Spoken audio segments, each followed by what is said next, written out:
Jensen Huang, what's your take on this? You unveiled Nvidia's Alpamayo autonomous car AI model at CES. Got a lot of headlines, made a lot of news. Called it the world's first thinking, reasoning, autonomous vehicle AI, Pras. Tell me your thoughts about that. You saw those headlines. I mean, how does it kind of compare and contrast to Tesla, to Waymo, Pras? Walk me through it.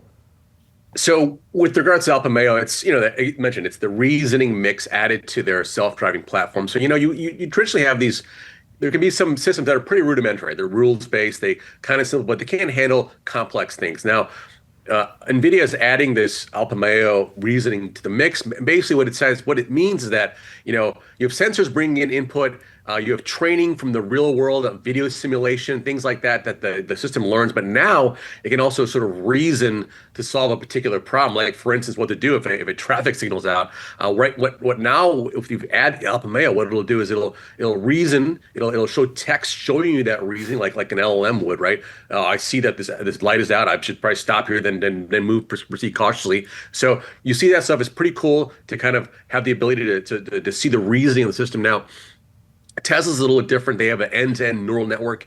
It's all trained on the millions of hours of video that they collect from their drivers, so the system can just see and react to it. It's a black box, right? So you can't really see why or how it made a decision. That was a change that Tesla made.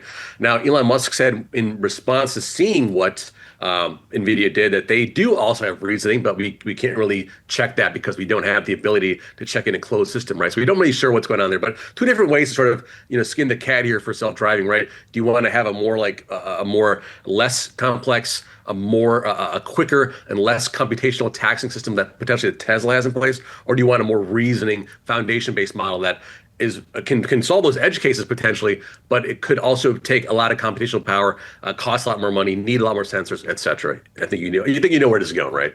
Well, let me ask you. I mean, what is, do you think you saw? What is Jensen's end game ultimately? I mean, would you expect, okay, he launches his own robotaxi, or no, he sells this tech to others?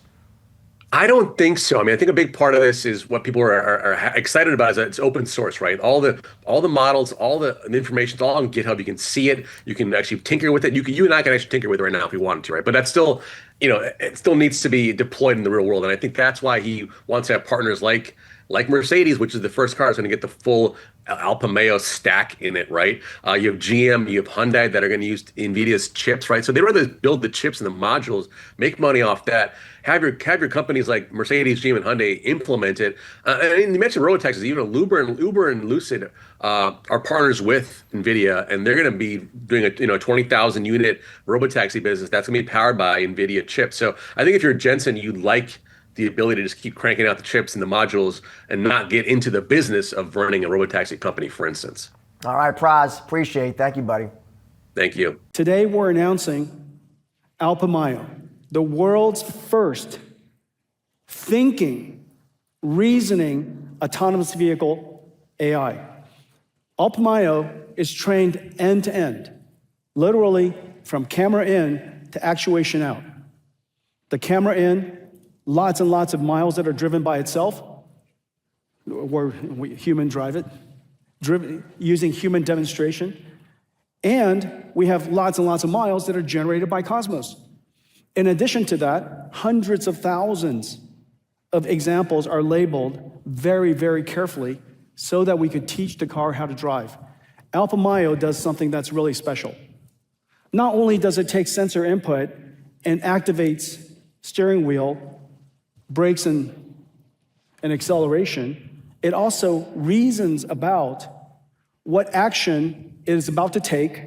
It tells you what action it's going to take, the reasons by which it came about that action, and then, of course, the trajectory. All of these are coupled directly and trained very specifically by a large combination of human-trained and as well as Cosmos-generated data. The result of it is just really incredible. Not only does your car drive as you would expect it to drive, and it drives so naturally because it learned directly from human demonstrators, but in every single scenario, when it comes up to the scenario, it reasons about, it tells you what it's going to do, and it reasons about what's about to do. Now, the reason why this is so important is because of the long tail of driving. It's impossible for us to simply collect every single possible scenario for everything that could ever happen in every single country, in every single circumstance that's possibly ever going to happen for all the population. However, it is very likely that every scenario, if decomposed into a whole bunch of other smaller scenarios, are quite normal for you to understand.